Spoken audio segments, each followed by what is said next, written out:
वसीम अख्तर साहबा ने रब्बा से ये पूछा है, कहती हैं कि अक्सर लोग रमज़ान में ज़कात अदा करते हैं, तो क्या ज़कात का साल रमज़ान के मुताबिक शुमार होता है? बात दरअसल ये है कि ज़कात जो है वो आमद पे नहीं बल्कि बचत पे है। और जब उसके मुतल्लिक ये है मसलन उसकी जो सोना चांदी या नकद है किसी के पास, तो जब वो सोना चांदी या नकद जिस महीने में जाके उस लिमिट पे पहुँचेगा कि जिस पे वो साहिब निसाब होगा, यानी उस पे ज़कात वाजिब होगी, तो उसके बाद एक साल गुज़रने के बाद उससे ज़कात वसूल की जाती है। तो इसलिए उसके लिए कोई साल मुअय्यन महीना मुअय्यन नहीं हो सकता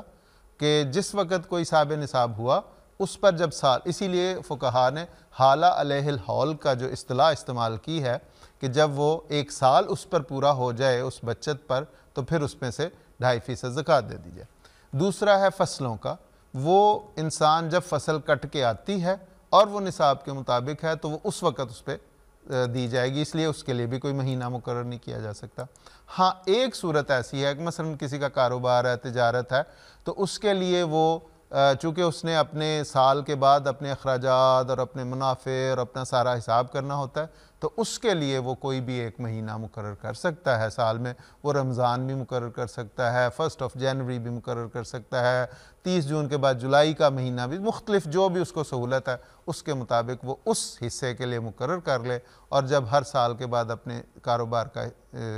हिसाब करे तो उस वक़्त वो ज़कात अदा कर दे तो उसमें कोई हर्ज नहीं। तो ये 3 सूरतें हैं इसकी।